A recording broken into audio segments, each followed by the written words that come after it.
the length of time or cease the conversation with any participant or on any topic of conversation. No predetermined agenda topics will be scheduled, yet some rules do apply. Employee personnel matters are considered confidential and therefore should not be brought up. Address the board as a whole. Do not single out individual board members. Though a majority quorum of the board will be present, no official board actions will be taken. No decisions will be made, votes will not be taken, and official meeting minutes will not be taken. So again, this is informal. We look forward to dialogue. So as you come forward, if you can state your name and come on up at the podium, we look forward to that. Who would like to begin? Hi. My name is Carol Landwehr. I'm class of 1974. Arrowhead. Okay, I want to do the meaning of a bigot. A person who is obstinately or unreasonably attached to a belief or an opinion or a faction, especially one who is prejudiced against or antagonistic toward a person or people on the basis of their membership of a particular group. I'm opposed to policy 335. Please encourage unity, not hate, which I think we are.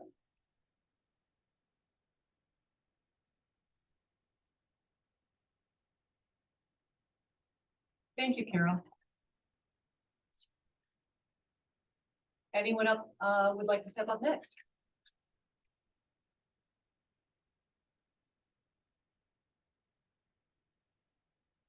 John Wilcross, students of kind of a student here in the district.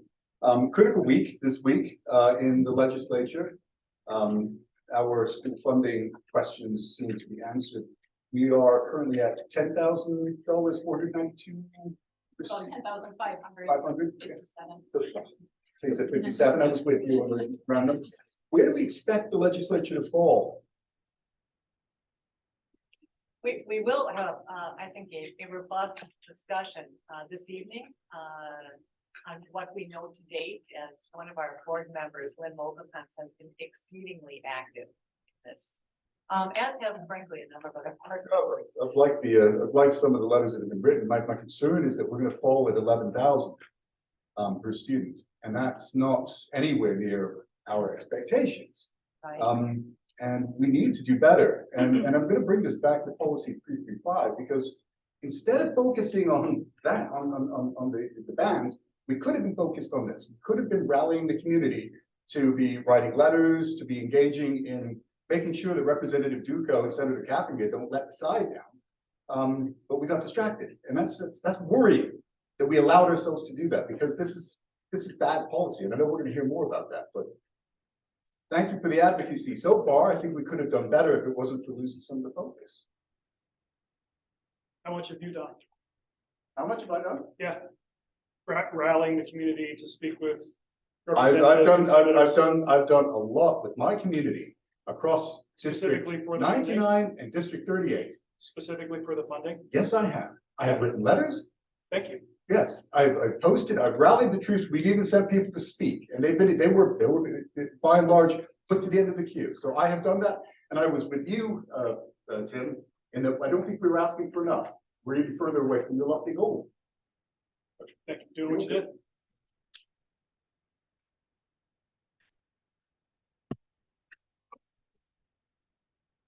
Anyone else?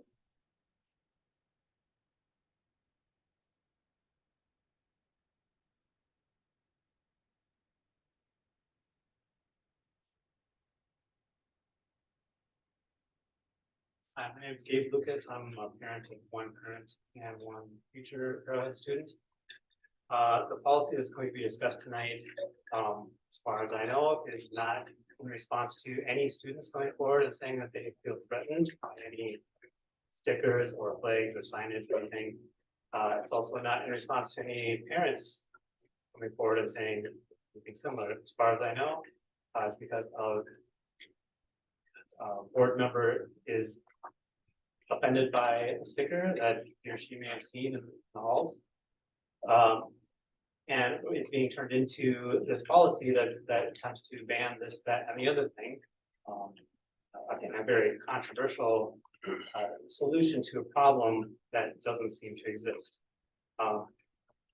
Maybe instead of making a policy to ban all this stuff, maybe all we need is a different sticker that isn't maybe less offensive to some. Some people may say that the sticker is divisive or maybe offensive to some people. What if we just had something that was something like this? It says one team. Love it. It doesn't have to be so complex as a ban or a policy. Maybe maybe all we need is a change. Love the idea.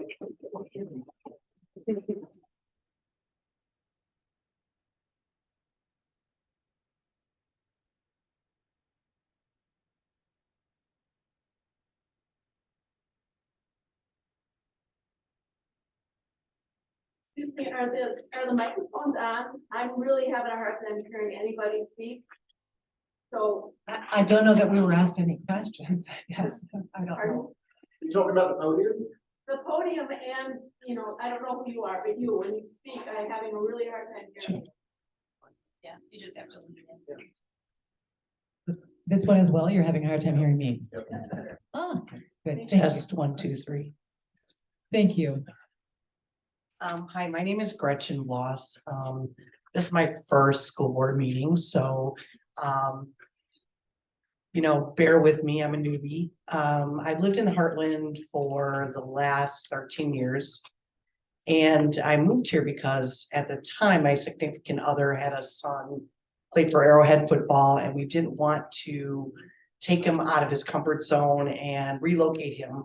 So I moved up here and did a lot of commuting for many years for him to stay here, and very impressed with the school system. Love this town. And I've met a lot of friends, good people, love our neighborhood. And now I have a 10-year-old daughter that I wanted her to have the chance to be bilingual. So we've been sending her to French immersion in Milwaukee. And she's got 1 year left to go. And she really wants to not go the next step to the School of Languages in Milwaukee. She really wants to be with her friends in Arrowhead, which I totally support. She'll get a great education. But yet I've been hearing some things about book bans and rainbow flags, and we are gay parents. My daughter's heterosexual, my son heterosexual, but so I feel like I need to start coming to these meetings and kind of understand what's going on here. Like, I don't want my daughter to be bullied or feel uncomfortable. She's in a very diverse environment now in the French immersion school. And so that's why I'm here. I'm not here to attack or anything. I'm a newbie. I'm trying to learn what's going on. I just want to make sure that, that this is the right place for my daughter. That's all. Thank you. Gretchen, thank you for coming. As I think I've said and other board members have said frequently at past board meetings, we truly welcome all parents and community members in being here. Within the last year or so, we actually did institute this community conversation portion as a potential two-way dialogue to be able to allow for even more discourse than had been allowed in the past, just given that 30-minute public portion of a board meeting. So we encourage you to come. We have a fantastic school. I know that. Great education for your daughter coming up, and we look forward to seeing you at more board meetings.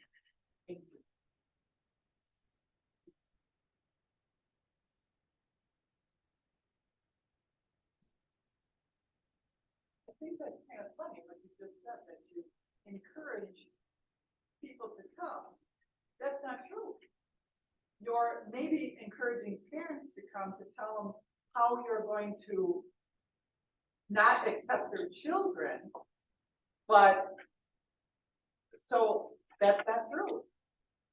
That's why some of these people are here, because you are not accepting everybody.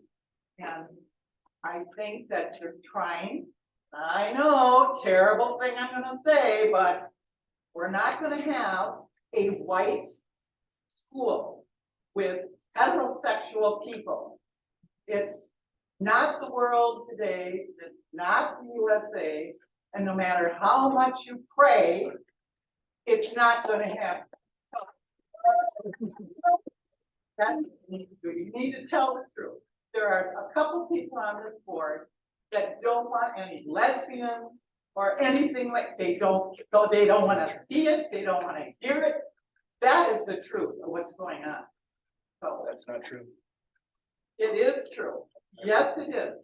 So I went to school here years ago and everybody got along. Now we got a couple little bigots around here that don't want to see any gay people, and it's very obvious. So don't tell me that that's not true, because I know it is. Oh, you're wrong. Carol, I think that's a pretty stiff charge to level. Exactly, and I stand behind it. Or in front of it, or on the side. Point of order, didn't sound like a very- supposed to go to the microphone. I don't need one. I have, No, just to be, I worked in middle school. I I'm have a sure, lot- but it's kinder to anybody who has a hearing problem. Thank you. If I may, the board, my name is Josh Fedorsky. I'm a really proud graduate of Arrowhead High School. Went to Heartland North, went to Lakeside before Lakeside closed, North Shore Middle School. And I'm incredibly thankful for the education that I received at the school district.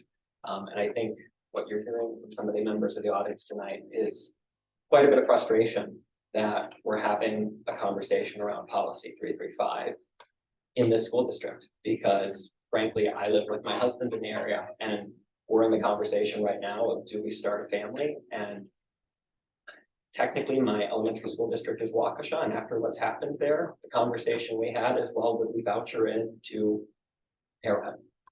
And with this conversation, I'll tell you that we kind of feel defeated, because now we're not sure where we would voucher into other than maybe Milwaukee. So I'm going to share, if you'll allow me the time, and if I'm going too long, please call me out on it, to share my personal experience and why I think this policy maybe isn't the right option for the school district. And what I will say before I get into what I want to say is, I am willing to have a conversation with any and all members of the school board on the side to be respectful of the community's time. If you would like to understand my experience a little bit more. So I graduated in 2007, proud member of the tennis team, proud member of the Broadway company while I was here. I definitely was not out or even fully aware of my sexuality when I was in high school. And frankly, back then things were different than they are today. Fast forward to college, I started to realize my sexuality, and I went through 3 years that were the most challenging years of my life. So I'm going to throw out a statistic. This is from actually the CDC, published, I think, January to June 2021, right after the pandemic. LGBT youth are 4 times more likely than heterosexual youth to consider and attempt suicide. And I can tell you I was one of those youth.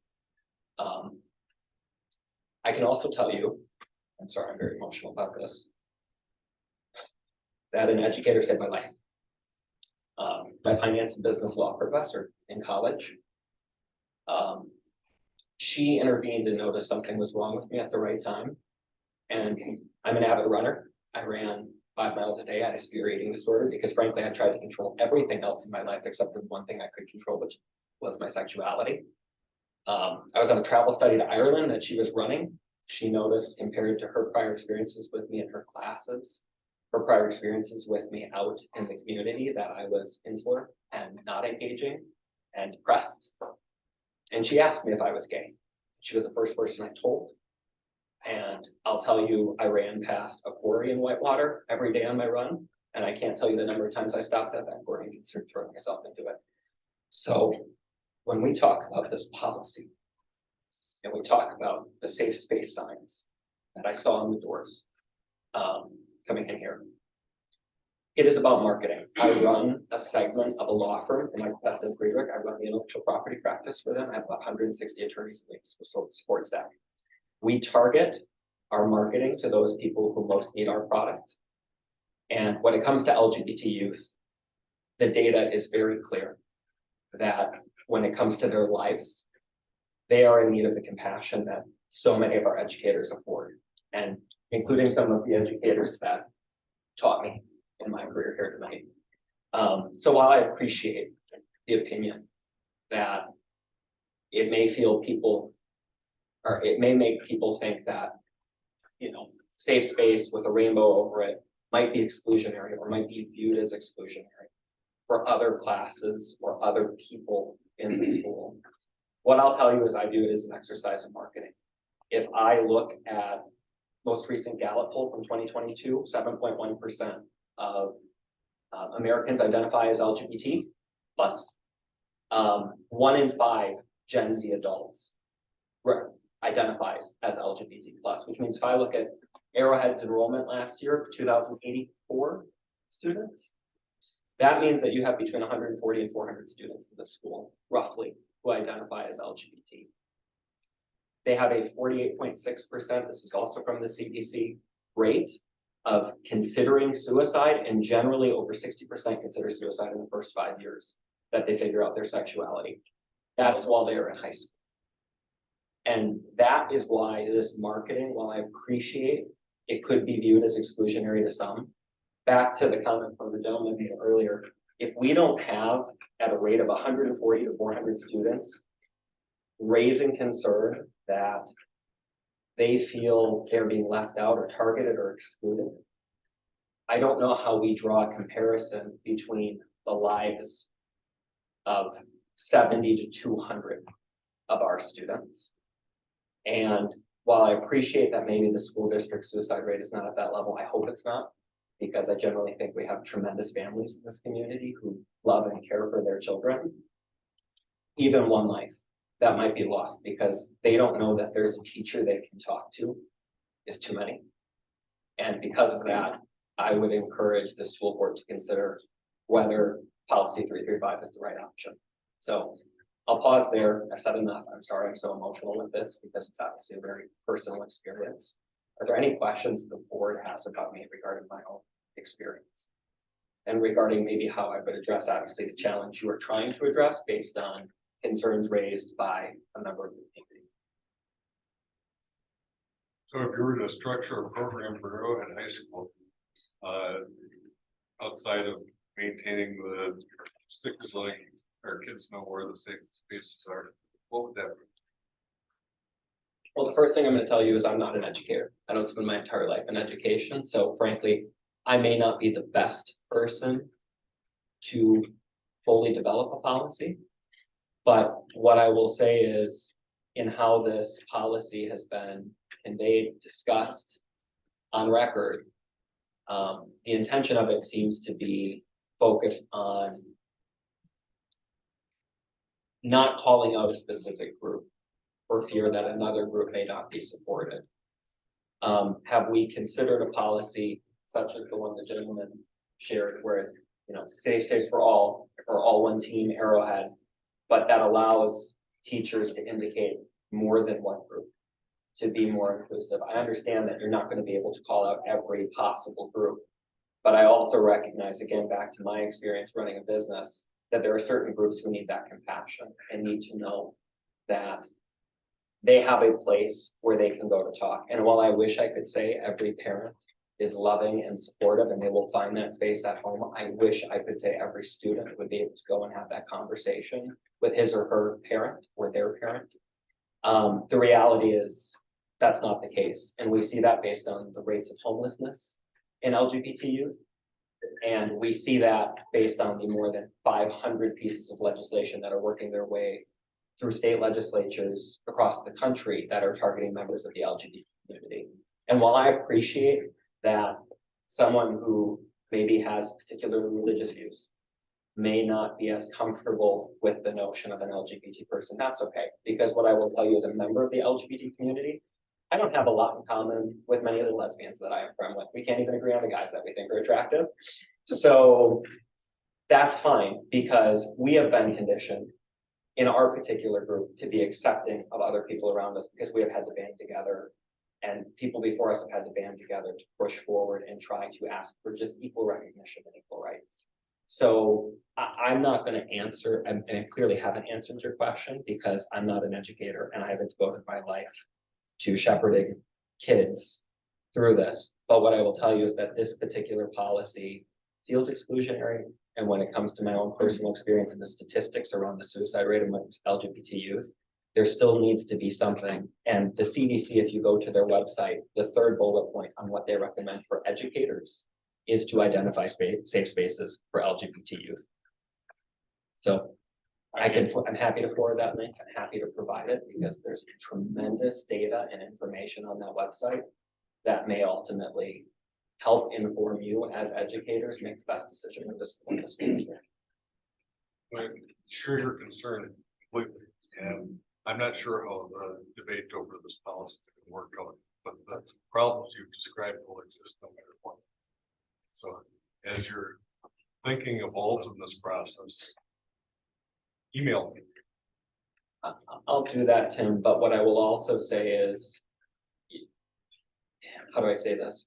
If you remove something which the Centers for Disease Control recommends as one of the best options for notifying an LGBT youth that they have someone they can go and talk to. If the policy removes that and you have a 4x rate of harm, well, I appreciate the issues are still going to exist, but I don't care if it's 1 or 100 of the students in this school district. To that parent, to this community, I would imagine that that one life is worth more than, taking down what seems to be a 2x2 sticker on teachers' doors. Unless there would be substantial evidence to support that the student populace feels bullied, attacked, intimidated by that specific sign. Is there any data that the school board can present regarding the number of students who have expressed concern and felt bullied regarding the safe space signs that are currently displayed even in this campus? I think data becomes a bit of an issue. As board members, I think we hear a lot more anecdotally. Understood. And I think one of the things that other board members might comment on as well is anecdotally, we also hear that students often don't come forward to potentially report a great number of things, whether it's relative to 335 or any other topic, Yep. for fear of some type of reprisal. And the parents will even say, we were hesitant to come forward for fear of reprisal to our son or daughter. And so at times, we've even had things come forward to us after the student has been in a class or after they've graduated, that type of thing, as they have exited the system, again, for fear of any reprisal, they don't want it, the communication at the time. Understood. So data becomes difficult. No, and I can appreciate that. I do. And frankly, as someone who did not come out in high school, I also appreciate the position you're levying. But there are ways, if that data is reported, of quantifying that. Like, I'm a CPA, by the way. I'm a licensed certified professional accountant. So data is a thing for me. If there is no reported data or nothing versus what is massively reported, validated, peer-reviewed, and statistically valid data about the risk for our youth, while I appreciate anecdote and I appreciate why that may lead the board to investigate a certain claim, policy, etc., I think if it's the decision between making a decision based on data or one without data, that just means that there is one step further, because there are just as many parents, including many of them who are here, who are going to vote in the other direction regarding that anecdote.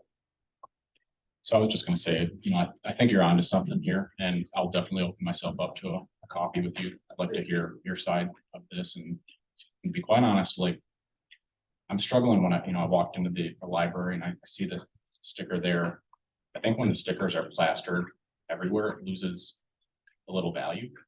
I'm not saying that we don't need safe spaces here, but I think we need to clearly define what a safe space is. Put some data behind what they are, how much value they bring to the school, why they're there, and what the students can go there for. So I think you're onto something. I think the data can support safe spaces, but when the stickers are everywhere, then in a way from a marketing perspective, it kind of loses value. Yeah, Brandon, I think that's a fair point. I really do. And I would encourage the school board maybe to direct their efforts to defining what a space safe means, who's there, but then there's also the change management component of that, where you need to communicate that to the student populace. Absolutely. And you need to, on a recurring basis, reinforce that if you are LGBT and if you are struggling, that your educators who are displaying the sign will listen regardless of what your problem is and do their best to help you. I don't see that proposal, and I don't see that associated with policy 335. So while that I think is a very good proposal to consider and a good use of the school board's time, I wouldn't jump on what might be an underdeveloped proposal simply because of anecdote. Yeah, and it's still pretty early in the discussion phase of this policy. I think we're going to probably talk about it more tonight, more next week, and I'd encourage. I definitely want to sit down and hear more of this from my constituents. So. Please, I'm sorry I've taken so much time from the board. Thank you for your conversation and for your comments. And well, thank you for being respectful. Yes. And everyone. Thank you.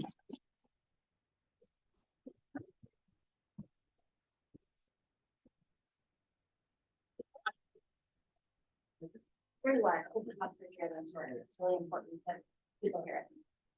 Hi, I'm Sarah Grunzel. Many of you know me. I have a million children. So I have a lot of skin in the game when it comes to what's going to happen here at Arrowhead, because I'm going to be here for many years to come.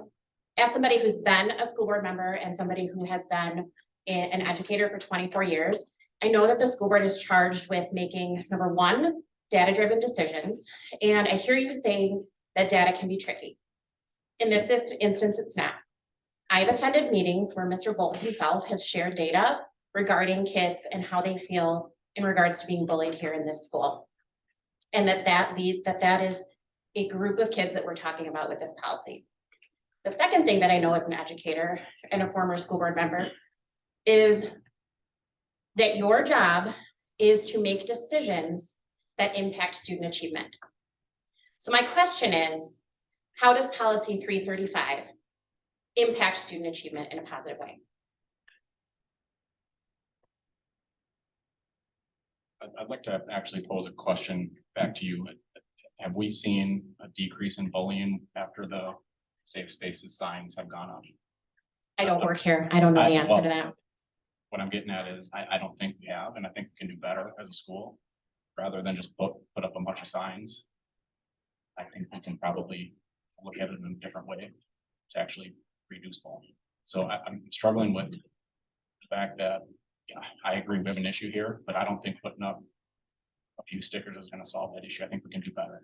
Have you heard from the youth who have come to your meetings month and month, time and time again, who have said that they're being bullied? We sure have. And to be honest, we need to do better. We've talked about And so what's the big deal about a sticker? Are they working to help bullying? And what impact does that have on student achievement? Are we just going to go back? Well, you didn't answer my question. What impact does it have on student achievement? At the end of the day, I don't know. We don't have that data. Then that's not your job. That's overstepping. But our job is to help with bullying too, right? And help guide. Yeah, hence the stickers. So they're helping.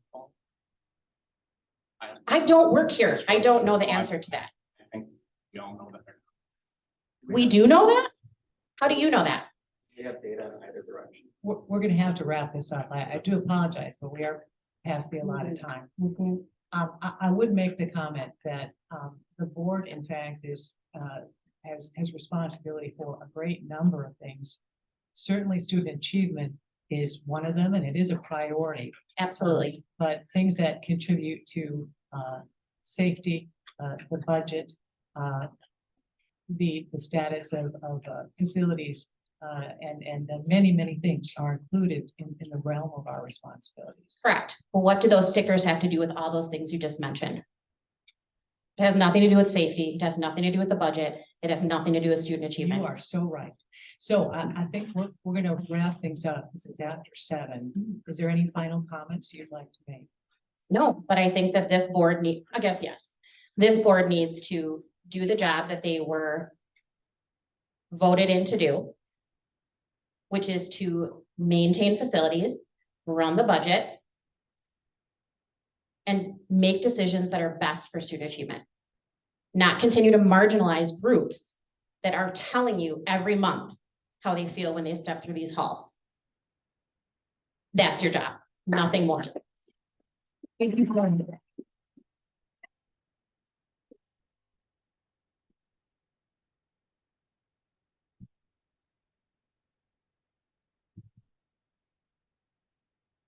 Okay, we're gonna start our regular board